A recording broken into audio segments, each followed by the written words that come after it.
গ্রামের বেশিরভাগ মানুষ এতই সমালোচনা করে যে তাদের ব্যক্তিগত জীবনের থেকে অন্যের জীবন নিয়ে বেশি চিন্তিত।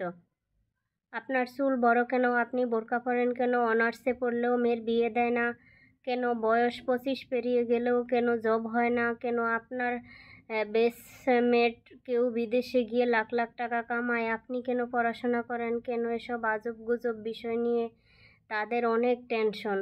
মাঝে মাঝে দেখবেন আপনার নিজের ফ্যামিলিও যেসব বিষয় নিয়ে চিন্তিত নয়, অন্যান্য মানুষের থেকে বেশি চিন্তিত। গ্রামের এই বিষয়গুলো আরেকটি বড় পার্ট হচ্ছে ঝগড়া। আপনি এমন কোনো বাড়ি খুঁজে পাবেন না যেখানে জায়গা জমি নিয়ে কোনো বিরোধী নেই। প্রত্যেক বা পরোক্ষভাবে এই ফ্যামিলি সেই ফ্যামিলির সাথে কোনো না কোনোভাবে ঝগড়া লেগেই থাকে। 1 ইঞ্চি জায়গা নিয়ে মাথা ফাটাফাটি, অশ্লীল ভাষায় গালাগালি, মামলা মোকদ্দমা চলতেই থাকে। এইজন ওইজনের নামে গোপন প্যাঁচ লাগিয়ে ঝগড়া বাঁধিয়ে দেওয়া, কাউকে পছন্দ হলে তার নামে জায়গায় অজায়গায় বদনাম রটিয়ে দেওয়া, এমনকি বিয়ে আসলেও গোপনে প্যাঁচ লাগিয়ে দেওয়া গ্রামের বেশিরভাগ মানুষ যেন একটি নিত্যদিনের কাজ। গ্রামের বেশিরভাগ মানুষই এতটা অজ্ঞ যে তারা সফটওয়্যার ইঞ্জিনিয়ার বোঝে না, ইলেকট্রিক্যাল ইঞ্জিনিয়ার বোঝে না, MBBS ডাক্তারেরও মানে বোঝে না।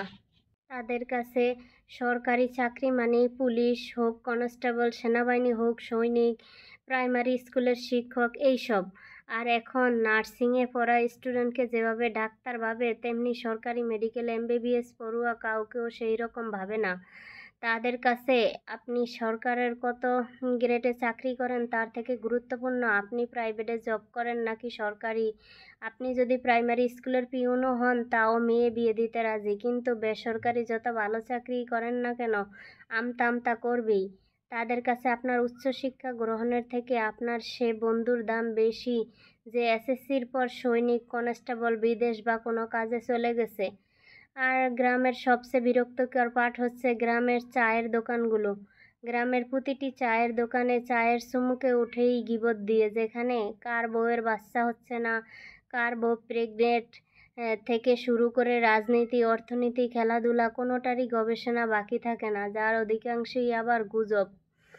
এত সবের মাঝেও গ্রামে কিছু আপনার শুভাকাঙ্ক্ষী থাকেই, যারা আপনাকে বুঝতে চায়, বোঝার চেষ্টা করে, যারা অন্যের ব্যক্তিগত জীবন নিয়ে এত আগ্রহী, তারা যার মানে উচ্চশিক্ষা অর্জন থেকে বিদেশে চলে যায়।